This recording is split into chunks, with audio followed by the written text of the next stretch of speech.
What is up? Welcome, everybody. I'm super excited today to be joined by Julian Goldie from Goldie Agency. On this interview, we're going to be talking about how he grew his agency to over 7 figures and growing with a very specialized service offering. We'll be talking about how he's got a completely virtual team and has been able to become a digital nomad, so to speak, like kind of living in Thailand now, but kind of living wherever he wants. And I'm sure he's going to be sharing some great strategies on how he's grown, how he's scaled, how he's able to remain productive working from a virtual environment. So if you're excited, just type yes in the comments. Give me a like if you're seeing this. Share this if you know other agencies that can benefit from watching. So without further ado, Julian, thanks so much for joining us today. Thanks so much for having me on. So I guess just start out. Tell us a little bit about what you do, kind of where you're at in your agency, kind of as we sit today.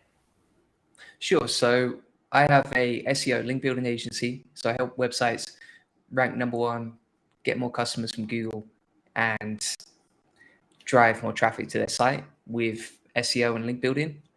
And we've basically grown that from just me starting off building links for my own websites and then selling it as a service to clients to growing to multiple 7 figures basically at this point. Yeah. So good, man. Congratulations. Thank you. Tell us a little bit about your background. How did you get into the agency space and specifically into the link building space? Sure. So originally, do you want me to start right from the beginning? Yeah, man. Yeah. Quick backstory. Okay, sure. So quick backstory. One day I went to Thailand with a bunch of friends on a sort of lads holiday, and we were there for 2 weeks, had an amazing time.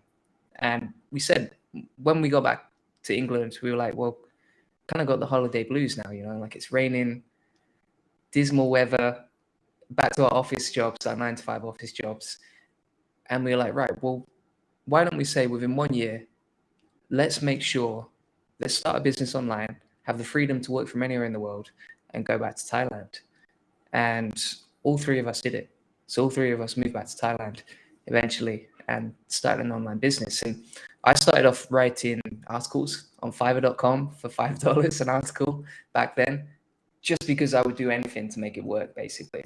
So I even remember making my first $5 online and sending the screenshot to my friend, really proud about it. Look, you can actually make money on the internet. So yeah, that just gradually built up. A year later, I was living in Thailand. And when I was living out in Thailand, I was living in Chiang Mai because that's one of the cheapest places in the country, but one of the most beautiful. And also it's got a great community of people working online.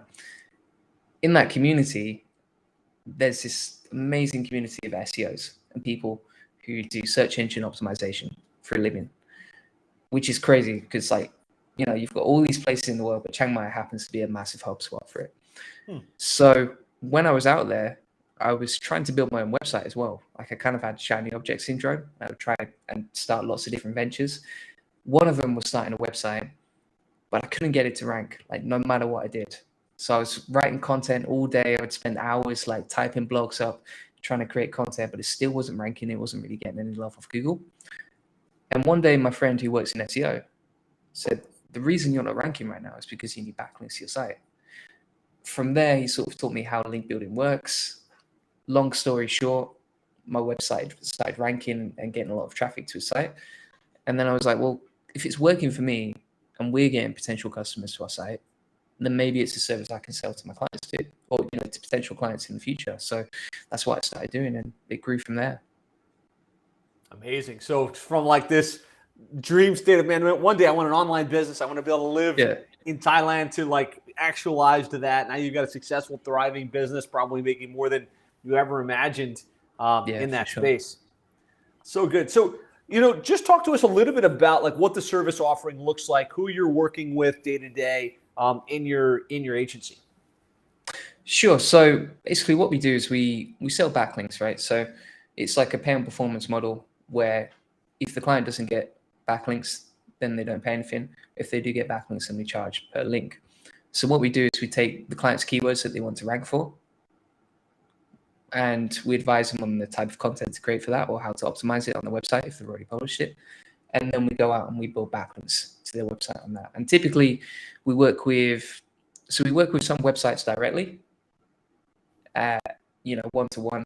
Websites will come to us and they'll say we need backlinks, and we're happy to do that. But a lot of our clients are agencies, so we work with a lot of clients who do white label link building, and what they can do is upsell links to their clients, make revenue on that. But quite often they don't know how to do it, or they don't have the time and the resources to do it because it requires a big team. So then they come to someone like us and we fulfill the work for them. They take a margin and the client gets better results with SEO. So predominantly working with agencies as a white label link building provider. If you're running an agency watching this and you think, you know what, SEO, right, going to set up the website, we're going to get the title tags, H1 tags, meta descriptions. We got to get the on-site stuff right, but then off-page, we know we've got to add the directories, we got to blog, we got to do press releases. But sometimes, the site just doesn't move up in the rankings. And so finding a really quality provider like Goldie Agency works really well, right? Because you don't want to necessarily have to put all the horsepower behind trying to man that. I've had great results with Julian and his team. They do really just like top class link building. Talk a little bit about your strategy and how it works. Like, what is the approach that you found that works well to get links and to get like high quality relevant links that actually move the needle from a rankings perspective? Sure. So for us, we focus on natural looking, editorially added backlinks. So there's loads of types of ways you can build backlinks. You can do directories. There's some people who go out there and spam the internet to get links. They're posting blog comments everywhere. Posting and software. Things like that. Yeah. So there are all these different ways, but we found that the method that works the best is usually just building links within existing pieces of content, because that's typically how most websites get backlinks naturally. If a piece of content goes viral on the internet, usually all the links pointing to that piece of content will be within articles, within blogs, editorially added by other website owners. So there's like a manual sort of process where the website owner goes in, adds the link themselves, and links out to that site. So we use something called the skyscraper technique. It basically works in 4 steps. So first of all, we reverse engineer what content and topics are the best for our clients to get backlinks to. So if our client says, right, we want to rank for topics related to skincare, then we'll do some research and we'll find all the top rated articles that get tons of backlinks in the skincare niche. Then we reverse engineer that process to look at, okay, we can see your competitors are getting backlinks from all these sites. So we recommend you approaching these sites as well, because if they're likely to link to your competitors, they're very likely to link to you too. So that would be stage 2. And then stage 3 would be optimizing the content. So before we start reaching out to anyone and building backlinks, we just want to make sure that our client's content is the best it can possibly be, because the better quality content you have on the site, the more likely someone is to link to you. Like if you have a really spammy looking site, high quality websites won't want to link to your content, simply because it doesn't reflect well on them. And if they're linking out to you as a resource, it needs to be high quality. So that would be stage 3. And then the final step is we go out, we reach out to these websites, usually via cold email, and say, hey, I noticed you linked to joeblogs.com, for example. Maybe you want to link to us too. Here's the blog article to check out. And typically we build backlinks using that method.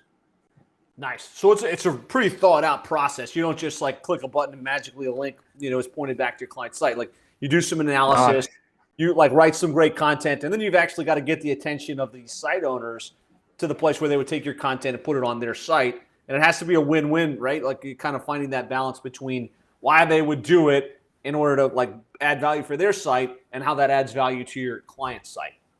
Absolutely. Yeah, that's it. Because if that website is trying to make money, or if they're trying to run a business, then it requires some time for them to go out of their way and add the backlink in. So you have to find kind of like a compromise here. Yeah, good stuff, guys. If you have any questions on link building, this would be a great time to pop it into the chat. We'll be trying to watch the questions here since we have a world-class link building expert on with us. So now we have a pretty decent idea kind of how your program is packaged. You work with agencies. You're selling them link building services. It's very performance-based. Look, if I get the links, you get paid. If I don't, you don't, right? Kind of is the model. Yeah. Talk to us a little bit about how you get clients. Like, so a lot of white label agencies watching this. So like, what is it that's working for you to get in front of your ideal clients and to get their business? Yeah, sure. So we started off on Upwork.com. So we actually began landing clients from there. And I know a lot of agencies are very hesitant to land clients from Upwork simply because it's got that reputation of, cheap or low quality clients or clients that are too demanding on Upwork. But actually, we've found some really amazing clients to work with on there, who have the budget, who are easy to work with, who have worked with us for years. So it's always been like a very consistent source of sales for us. So that was the first place we started. And one of the things I love about Upwork is that clients on there have their credit card already plugged into the system. And there's a lot of trust in there as well. And then if you've got like hundreds of reviews across your profile like we do, and it's fully optimized with like case studies, testimonials, an easy sort of productized service that people can easily buy, then all of a sudden you can generate a lot of sales from Upwork. And I've seen loads of 7-figure agencies on Upwork who are getting tons of clients. So I think that's a great place to start. That's where we started. It worked very well for us. Then after that, we sort of graduated to YouTube. So I started publishing videos on YouTube about link building, about SEO, just sort of loads of basically all the FAQs that my clients would ask me. So if they had a question for me, typically I would answer them first of all, but then sort of put that content into a video on YouTube as well, because I knew that similar clients would be looking for that topic. And even though our channel was pretty small, even today, even like a couple of years later, it's so niche and so targeted, and it already positions our authority and expertise that when clients go onto YouTube, they find our videos, they find our content useful, then all of a sudden it generates leads and sales for us. Love it. I love the inbound play, right? Putting out great content. They're like, how do I do links? Oh, wow, this guy's showing me exactly how to do it. And then they kind of enter your world as like, hey, I have some idea how to do it, but I don't want to do that myself. So let me contact Julian himself and find out if he could just do that for me. That way I don't have to worry about it. Yeah, that's it. Absolutely. Yeah, inbound is such an amazing method. I think it really, it's funny because I read your book like a few years ago before I started posting on YouTube. And that sort of like planted the seed of like, right, when you do inbound marketing, it's such a great way to generate clients because first of all, they're coming to you. Secondly, you've already got your expertise and authority positioned.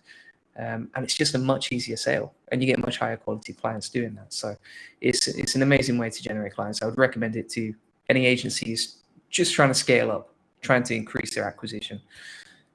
Then another thing that we did earlier last year that sort of made a big difference for us was releasing a book. So I released my book, Link Building Mastery, put it on Amazon for free, got like thousands of downloads, and it became best-selling as well. And by doing that, again, it was another authority play. So people could read my content for free. So it's kind of like the law of reciprocity, right? If they get something for free from me, they're probably going to reach out or they're going to download something from my website as well. It increased my reach exponentially, and it just differentiated me. Like when I looked on Amazon and I was trying to find like books about link building, there was no one else really talking about link building on Amazon. Even today, there's not. So that was a great way. And then it's something you can physically send to people as well. Love it. So you kind of moved up this hierarchy of authority from just being on Upwork, right? And any contractor, they're like, I need links, and they could reach out to you. And then you started to build your profile, your case studies, your wins, your successes.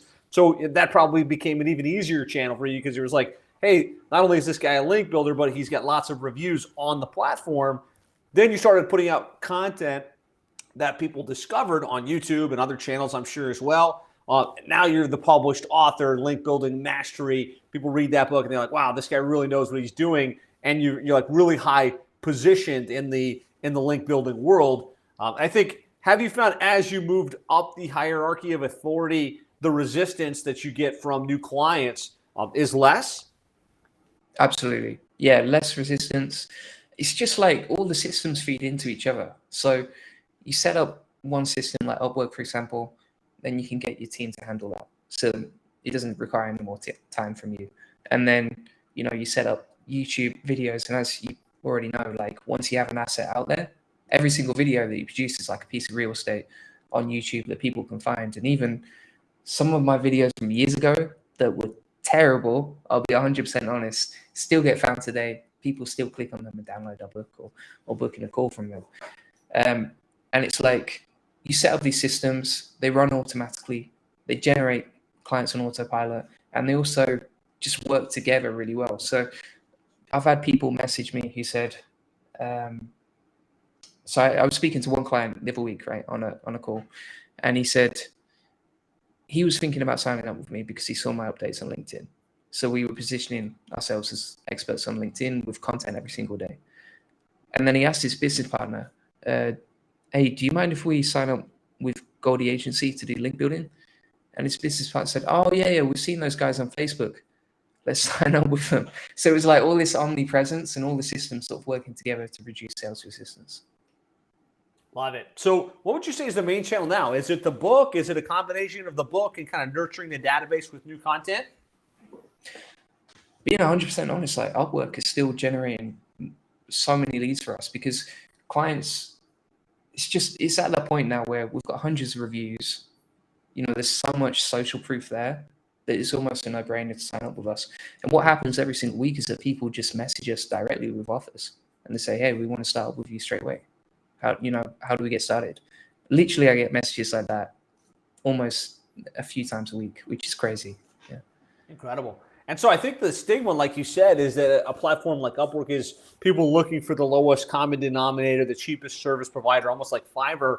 But you can choose how you position yourselves on those networks as well, right? If you're the authority player, you've got lots of reviews, you set your own price. So you could be a high-priced provider even on a network like Upwork.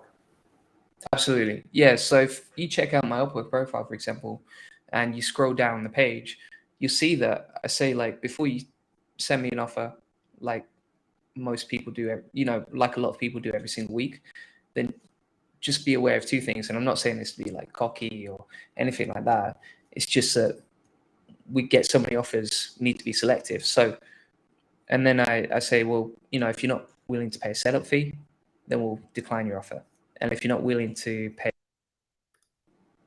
Oop, lost you for a second. Sorry. Oh, go ahead. All good. No, sorry. Yeah. So yeah, basically we pre-qualify our clients on our Upwork sales page. So it already positions us as like different to everyone else because we're more premium. So we'll say, right, if you don't have a budget, we can't work with you. If you don't have a setup fee, we can't work with you. And, just be aware of that before you send us an offer. So already, like, we sort of pre-qualify our clients, which positions our authority and filters out clients that probably were low quality before. So good. So something I'd love to hear from you on, because we've talked a little bit about who your market is. You've got the niche. You're really going after agencies on this white label play. You've got your service offering, which is mainly like a link building service, performance based. I think most agencies that might not be in the traditional like website SEO, pay per click, the whole turnkey solution. I think like, well, that's something I have to do a la carte, and I can like charge per link or something. How did you turn this into a monthly recurring based offering? Well, with link building or any type of SEO, as you know already, like the work never stops because you always want to be building on momentum, and you can 10x. You can keep increase. So you can keep like playing with the snowball effect, basically with the SEO. So like if you increase your traffic by 10% with link building the first month, that's decent.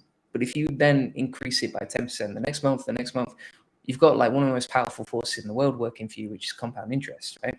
So for our clients, we suggest that you continuously invest in link building because if you do that every single month, you're going to get the benefits of the compound effect, not just the links that you're building each month and not just the results you get each month.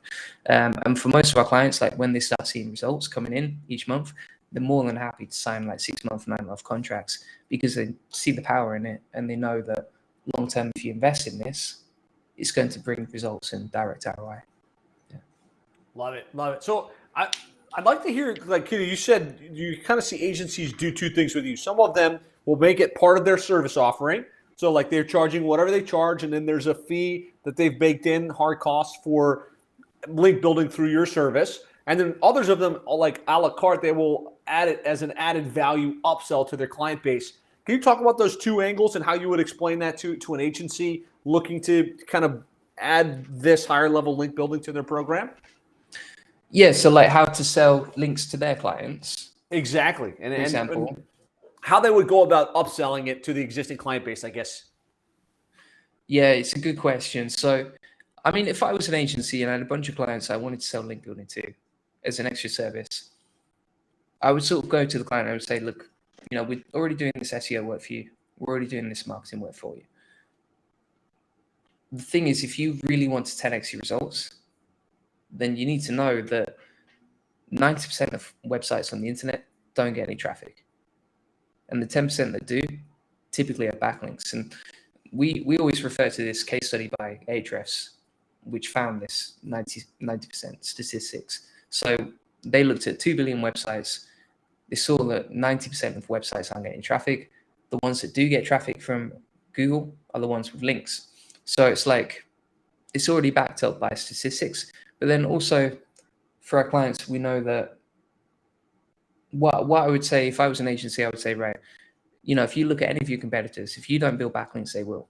And I would pull up some keywords and say, let's check out your number one keywords, right? For example, if it was like plumbers New York, then you pull up the rankings for plumbers New York using a tool like Ahrefs, something like that.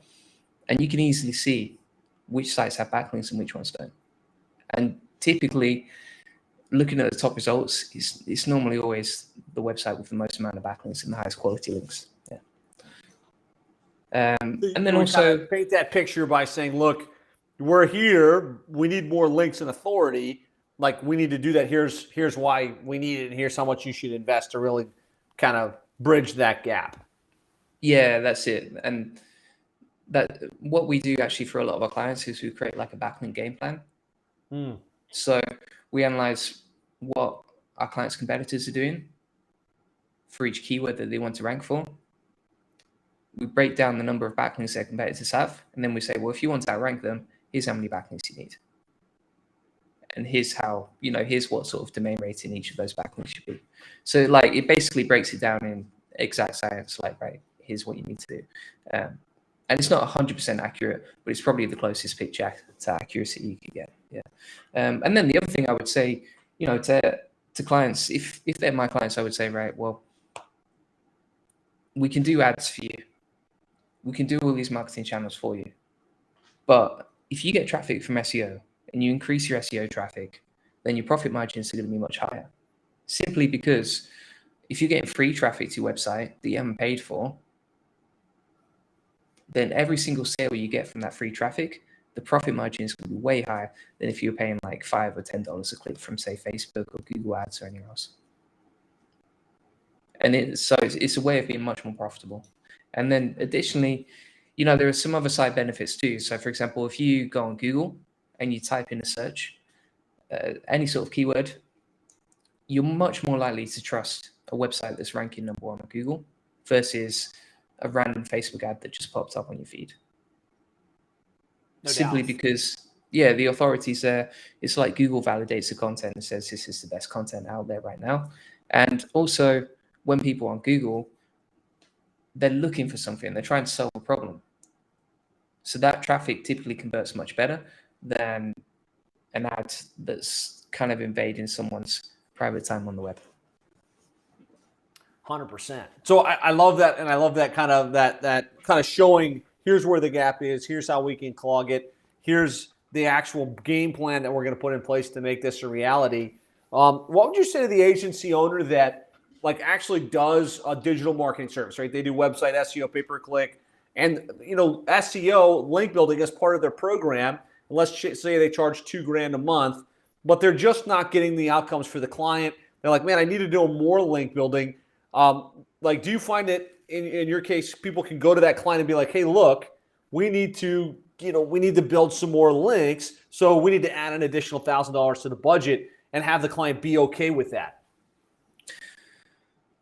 I mean, it depends on the client. I guess it depends on several things, right? So number one, the client and their budget.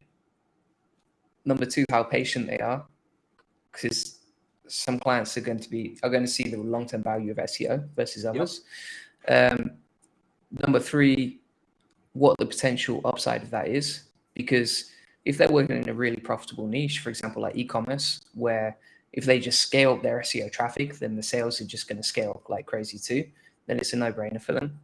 Um, Obviously, there's an important part of this is how you sell this as an agency. So it's your sales process. And, when we're selling anything, it's 100% our responsibility to make sure it works, right? In the way you present it, the way you bring that message to the client. You've really got to simplify it, make it very obvious, and approach the client at the right time as well, right? So if you're already doing a good job with them on other things, then typically they're going to be more likely to buy from you.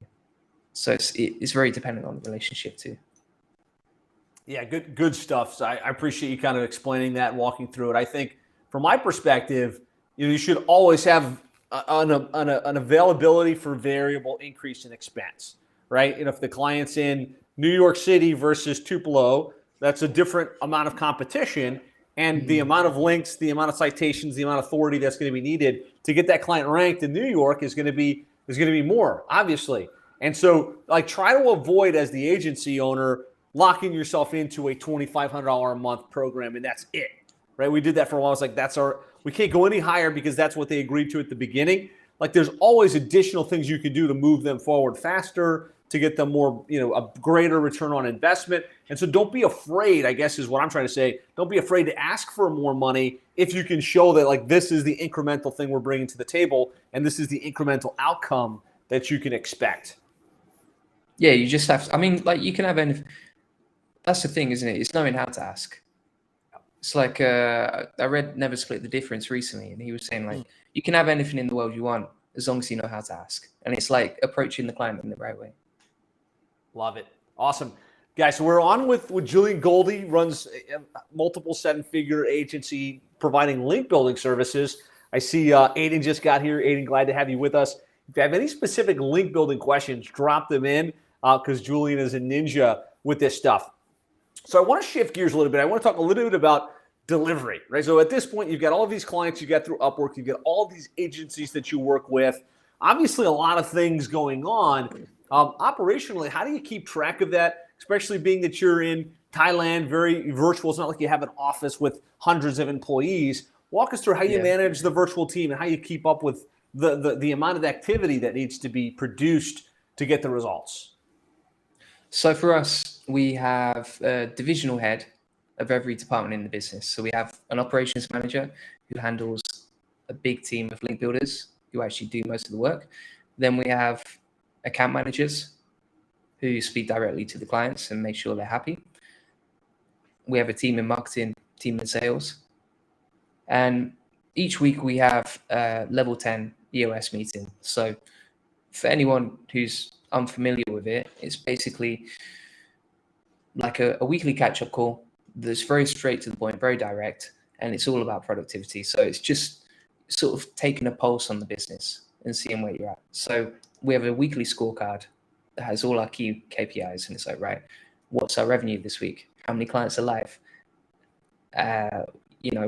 Who's due to be billed this week? What sort of problems have we come across? And we just go through and problem solve any sort of situation. We check a pulse on how the operations is going. If we have any bottlenecks or anything stopping delivery working efficiently, then we check in with that too. So for example, a big problem we had last year was hitting deadlines. So every week we would solve one problem and then the next problem in the chain would come along. And so for a month, it was all about fixing problems with the deadlines and finding efficient systems to manage that really. So we do that. And then also with my team, I set KPIs for each head of the department, and then they set KPIs for the team that works underneath them. And these are 3-month quarterly targets to hit. And if they hit them, typically they'll get a bonus of some sort. So for example, for our account managers, they have KPIs on retention and video testimonials. And then for our ops manager, she has a KPI for hitting client deadlines, so making sure everything runs smoothly, and also client complaints. And I think one thing you've talked about previously, Josh, is what you measure gets managed. Yeah. And the first step to improving anything is just measuring it. So when it comes to delivery, it's right, measure it, find out the problem, solve the problem, there's always going to be another challenge down the pipeline. So fix that as well, and just keep problem solving every single week, and just try and improve at least 1% every single week. Yeah.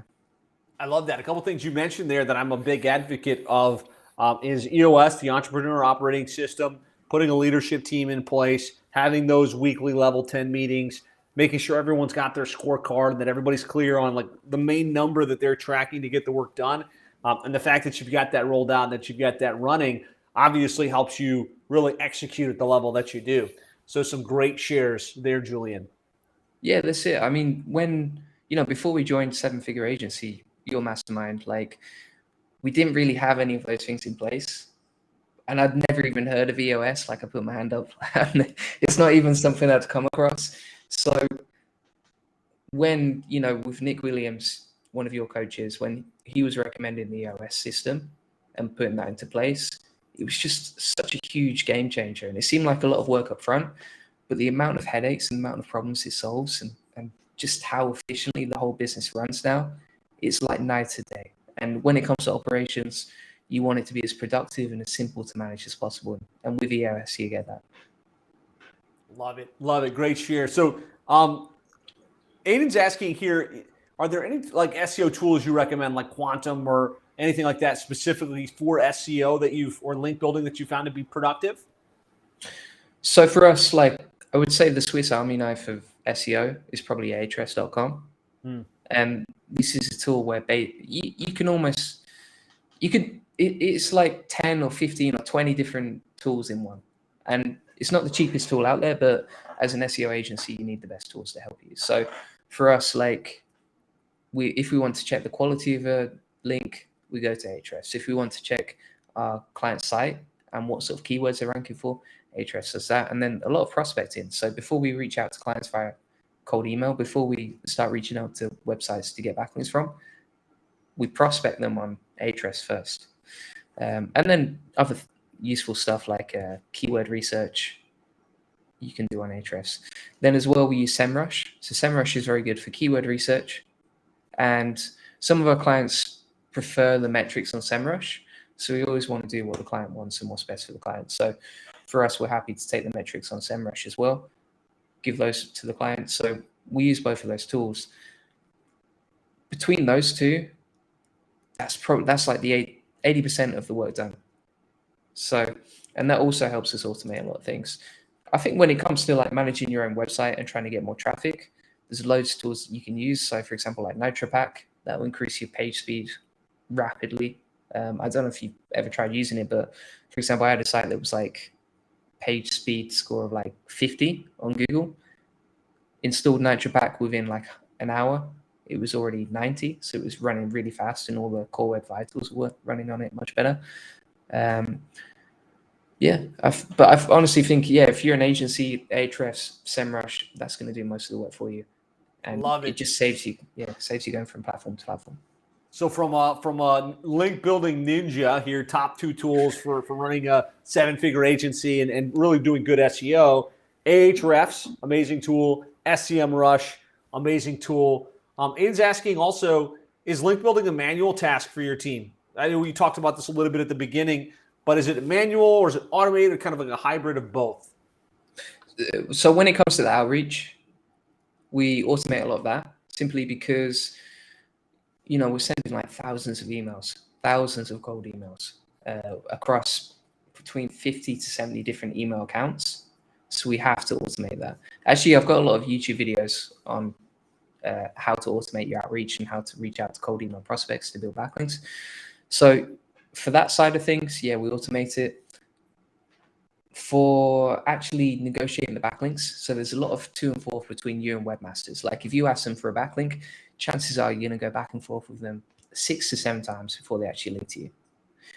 So that's manual. So we have a team that all day their job is just to negotiate with webmasters, organize the high quality links, and then put them in a tracking sheet for our clients. At the same time, though, we try to automate that as much as possible. So even though there's that human interaction, we use canned response templates. So when our team are like replying to people, typically they get the same questions from website owners, and they'll just use like canned response do you know like a text expander where you like Yep. You type the first couple of words and it fills it in? Exactly. Yeah. So we use a lot of text expanders because most of the conversations our team has with website owners is the same thing day to day. So they use text expanders to automate most of that as well. Love it. So a little bit of automation, but a lot of like manual, like research through Ahrefs, finding the opportunities, finding what kind of content to deliver, cold outreaching and getting responses, and then using canned responses to kind of follow those conversations from, I would potentially do it, to actually giving them the content and getting it posted on their site and getting that backlink for the client. Any cool tricks that you use like for your cold outreach? You're sending these thousands of cold messages.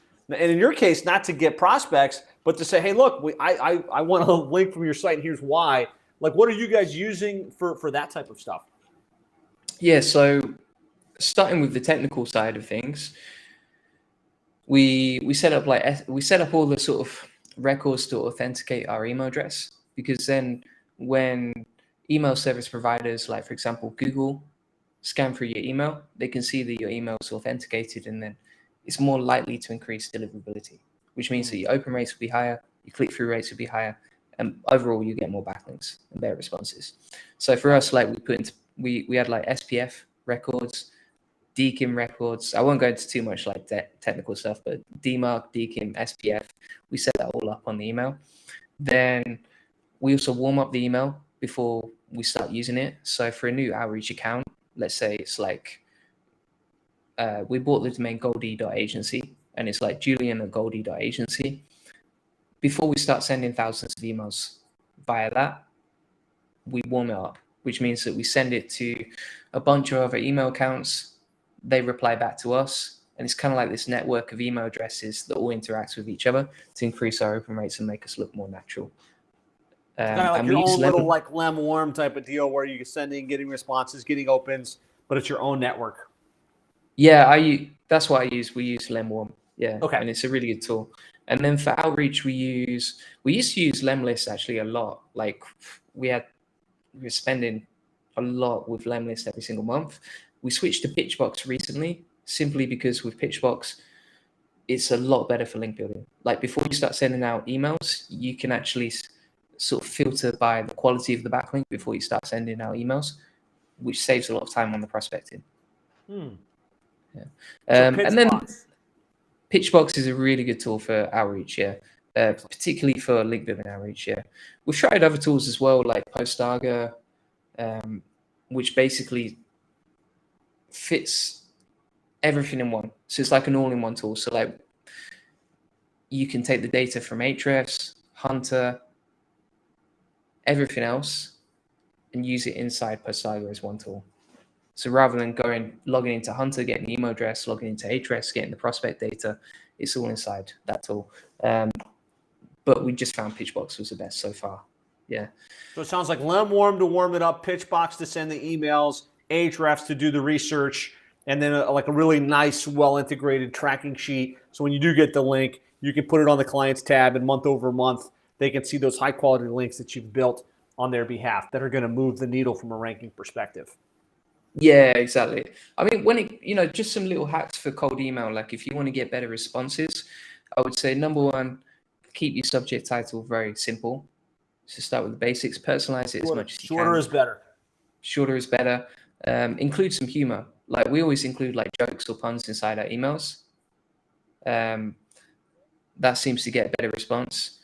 And yeah, also if we're sometimes like we try and get responses, right? So if we're trying to send emails from a new email address, what we'll do is we'll include in the first line something like, we'll pay you $20 for a backlink or something like that, or we'll pay you $100 for a backlink. And we fire that out because we know if website owners see that, they're way more likely to open it, way more likely to reply to it, which means that the deliverability of that email address goes up. So then when we do other outreach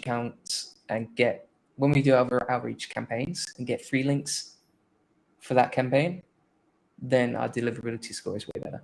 I know someone just mentioned GMAS as a tool as well for link building. I think that's a good one to get started with. Like, you can send emails in bulk.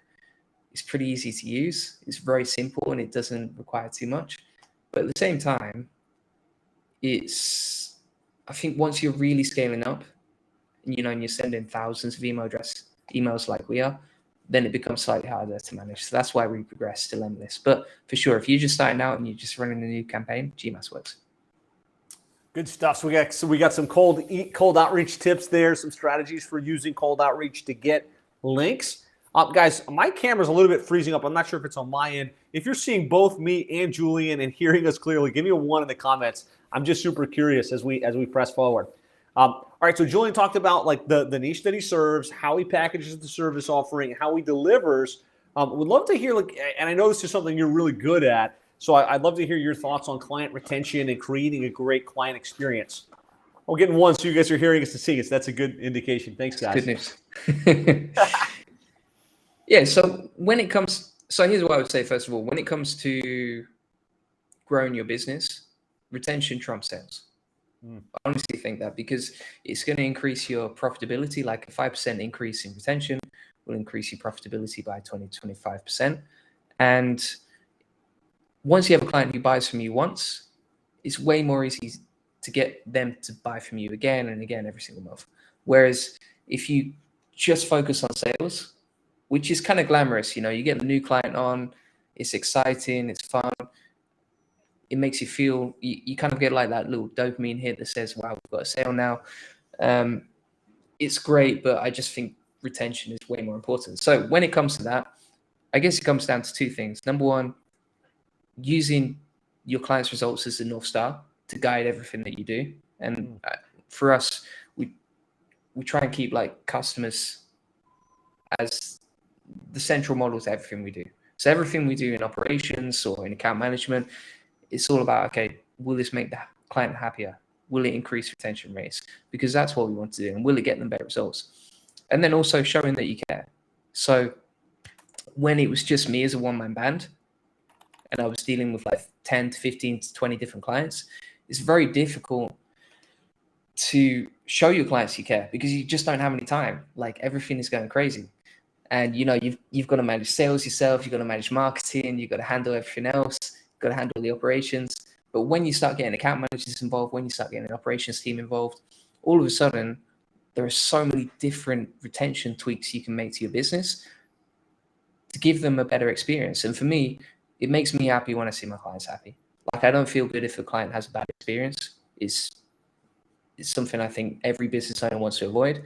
So every single week I ask myself, right, what can we do to increase and improve retention? So some examples we've recently implemented, like we started sending out gift box to new clients that come on board.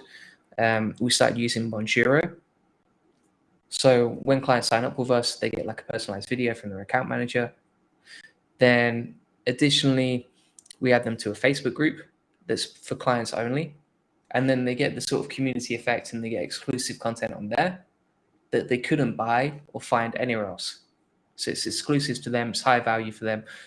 We do weekly training that's purely for our existing clients and they can't get it anywhere else. Then also we have an email newsletter.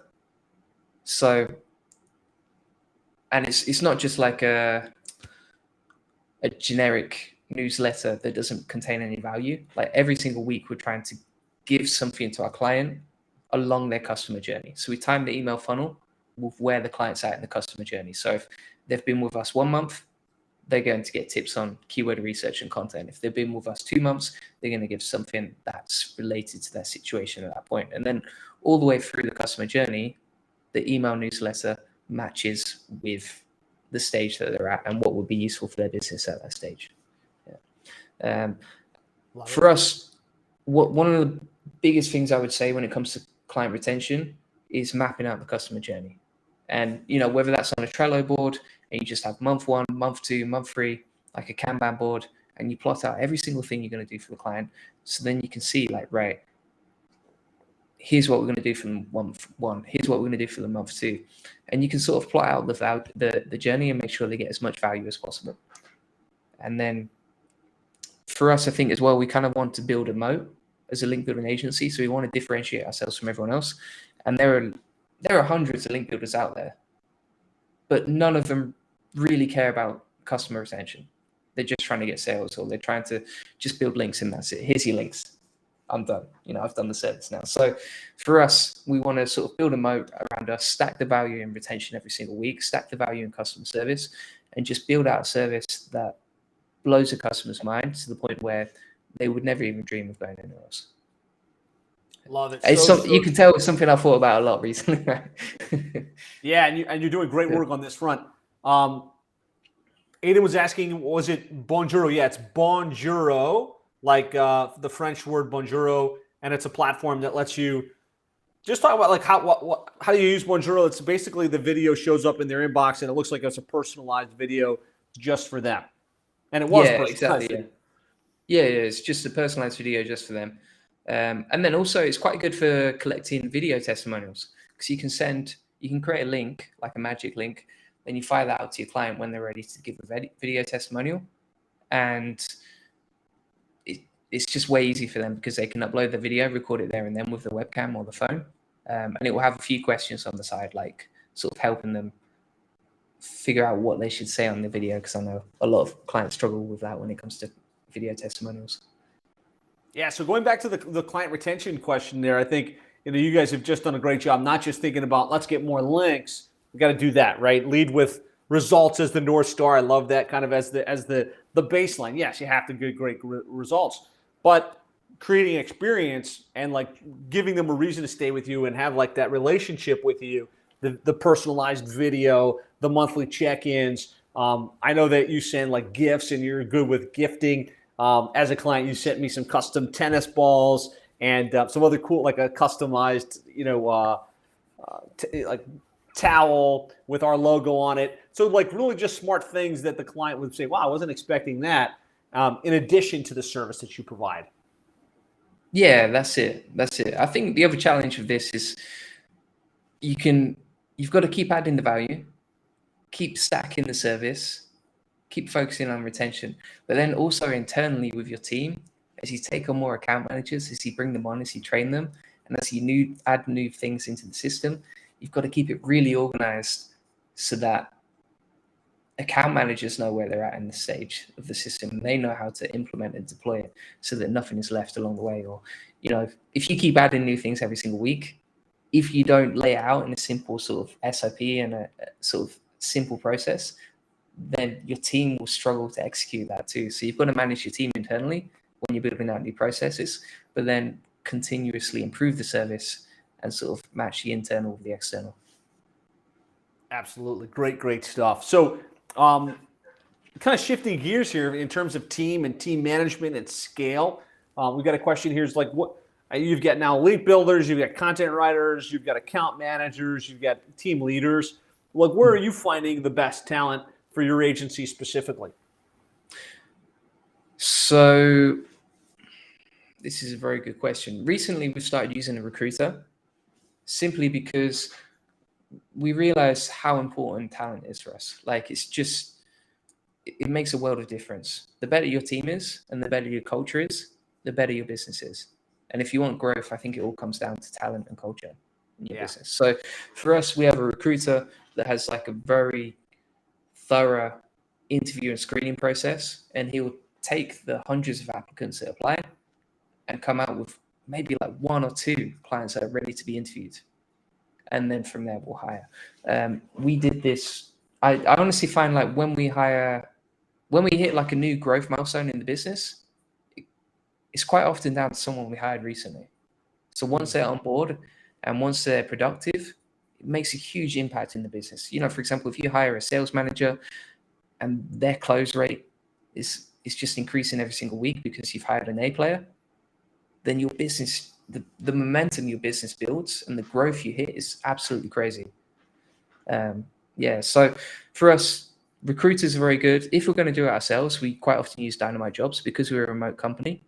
So Dynamite Jobs allows us to post on there. We can very quickly screen cap applicants. Like, it's really easy to go through everyone's CV, see how they answer our questions. You can do that in like a matter of minutes rather than hours. And it's really easy to screen candidates and then arrange an interview with them. So Dynamite Jobs is very good too. We did used to recruit a lot from Upwork, and some of our best team members have come from Upwork, but I've typically find for like the higher level jobs nowadays, there's not as much quality as we require, I would say. Yeah. And maybe some of the staff that get you to six figures, like if you're growing as a business, what gets you to six figures might not get you to seven figures, and what gets you to seven figures might not get you to eight figures, depending on whether your team's willing to learn and grow along the way. So yeah, Dynamite Jobs, a recruiter, that's worked best for us. I know that a lot of people use their network as well, which I should do more. Right. No, that I think that's a great share. So kind of like talking about growth scale and kind of things that you've put in place. You've been part of Seven Figure Agency going on a year now. I think you said you were like kind of in that $50,000 range. Now you're well over 100,000. What would you say are a couple of the changes? Like if you had to name like 2 or 3 tweaks that you made in the business that helped kind of accelerate the growth, what would those be? So I think a big part of it was honestly goal setting. Like I know that sounds really basic, but for us, like I have my whiteboard in the corner of my office and I see my goals every single day. And the more you can focus on those and see clarity in them, whether that's your goal for the next 3 months, your goal for the next year, 3 years, your lifetime vision, that sort of thing. The more crystal clear you are in that, the more the higher your motivation is, and that just supercharges everything you do, because now you're always thinking, right, how do I do this? How do I get there? And you start asking yourself the right questions, which lead to the right answers, and all of a sudden you're moving in the right direction. So for us, yeah, so for me it was goal setting, and this is why I do it with all my team, because I know it makes a huge difference. Coaching absolutely makes a massive difference. So with your mastermind, just for me, like I've got, you can probably see my guitar in the background, right? Yep. For every single thing that I want to improve in life, I have a coach and a mentor. So in the gym, I have a personal trainer. For singing, I have a singing teacher.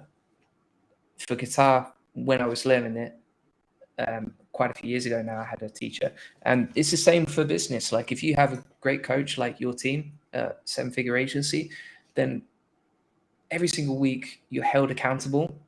You're going to be moving forward every single week. You know that you can't slack, because I'm going to be jumping on a call with Nick Williams.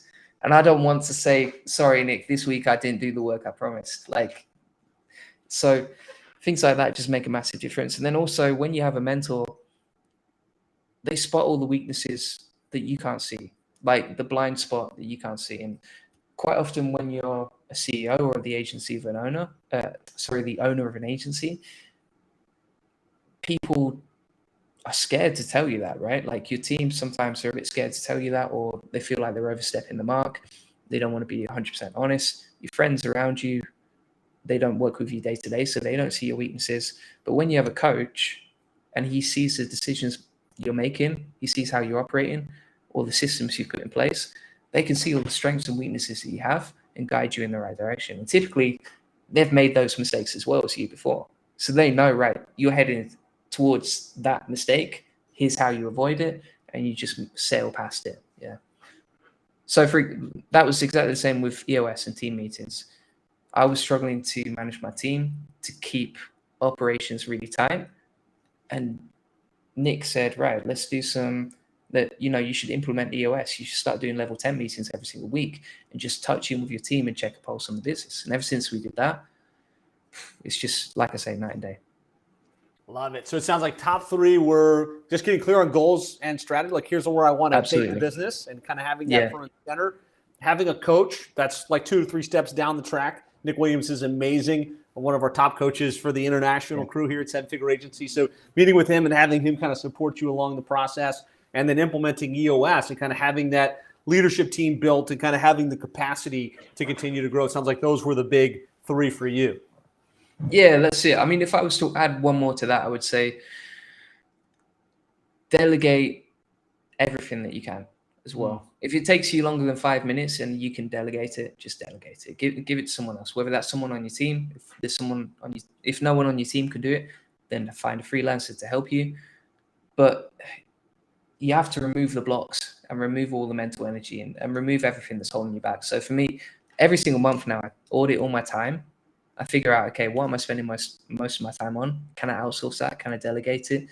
Can I offload it? And then that helps me free up another block of time so that I've got more hours to focus on something proactive and protect my own time. Love it. So delegate and elevate was a big thing, right? And I think it's a powerful Absolutely. practice all of you guys as you're growing should be doing is that time study. Like, where was my time going? Okay, what can I remove myself from and get somebody else to take? And then elevate so you can focus on the bigger picture things within the business. That's the only way that you move forward. And through EOS, as you start to get your team to delegate and elevate, now you've got your leaders also kind of freeing up their time and saying, hey, look, I'm spending a lot of time on this little A9 thing where I could put someone else to handle that and continue to elevate the organization. Absolutely. That's it. Love it. Great shares, amazing stuff. So there was a question here, and I just want to make sure, if you had to recommend one really good SEO book that like was super impactful for you, what would it be? Okay, I'll be honest, like there's not that many good SEO books. I'm not going to say mine because that would be very egotistical. Hey, Link Building Mastery by Julian Goldie is one of the best, so definitely check that out. I would honestly recommend for SEO, if you want to learn it, check out some courses. Matt Diggity's Affiliate Lab, absolutely fantastic. One of the best courses I've ever seen on SEO. Authority Hacker, they have the blueprint on SEO, and it basically teaches you how to create a website from nothing and build it up to something that earns thousands of dollars passively. It works for me. It works for all my friends in Chiang Mai, and I would highly recommend that too. So those two courses give you more than enough that you need to know. I think it's a great insight for you guys too. Books for things like SEO, paid search aren't your best play, right? It's the information is going to be outdated by the time it's published in something as iterative as SEO. And so just a good tip, right? Find the great courses and invest a little money in them. Maybe follow the blogs and kind of so you can have up-to-date information as opposed to, a book that was published, year, 2, 3 years ago. Yeah, the beauty of courses as well is like you buy it and then you can give it to your team as well. So when you start handing out operations or you bring new people on board and you want to train them on SEO, these sort of courses are really useful. Love it. Love it. Great stuff. Well, Julian, congratulations on your growth and success, building a multiple seven-figure agency, providing amazing link building services to agencies and clients alike. You shared some great insights on how you package your program, how you deliver link building services, how you actually do the work, have scaled the team, and how you land the clients. If people want to learn more, you mentioned a couple times that you got your book. You've got some great free content on YouTube. Where's the best place for them to go and learn more about you and your services? So to learn more about me and my services, if you go to juliangoldie.com, from there, it's got all the information you need. So it's got details on our service. You can book in a free strategy session if you want to learn more about how you can improve your results with SEO and your website. And we have our free book to download on there as well. So that's juliangoldie.com. juliangoldie.com. And your YouTube channel is Julian Goldie, or is it something else? Yeah, it's Julian Goldie SEO. So just look up Julian Goldie SEO if you want to get his ninja hacks on how he does SEO and how he does his cold outreach. He's got lots of great video content there. And for his services, definitely go to juliangoldie.com. That's how you spelled it? juliangoldie.com? That's correct, yeah. Yeah, I can see that at the bottom there. Okay, awesome. Well, thanks so much for being on. Thank you so much for sharing. Guys, if you got value from today's episode, definitely reach out to Julian. Send him a thank you. Thank you for the insights and the information. If you've got follow-up questions, Julian's also in the Digital Marketing Agency Success group. And so tag him in there if you've got specific questions about link building or how to do better SEO. He's a wealth of information. Julian, would you be okay to respond to those types of questions? Absolutely, yeah, happy to. Yeah, if you tag me in, more than happy to answer any questions you got. All right, so one last thing I want to talk about before we wrap up, and that's like you're a very entrepreneurial individual, but you've also got a lot of personal interests. Like I see you doing like some type of, I know it's not karate, but some type of karate. I know that you love to travel the world, and right now you live in Thailand. Talk to me a little bit about like why you do that and kind of how having this nomad lifestyle works for you. Yeah, so for me, I think a lot of what you do outside the office impacts how you perform inside the office. So really what I try and do at any given moment is have three hobbies. One that makes me money, which would be my business. One that keeps me creative, which would be singing, songwriting with music. And then my third would be health. And right now I'm in the gym a lot. I train 5 days a week in the gym. Uh, Last year I would train a lot of Muay Thai and up to the start of this year.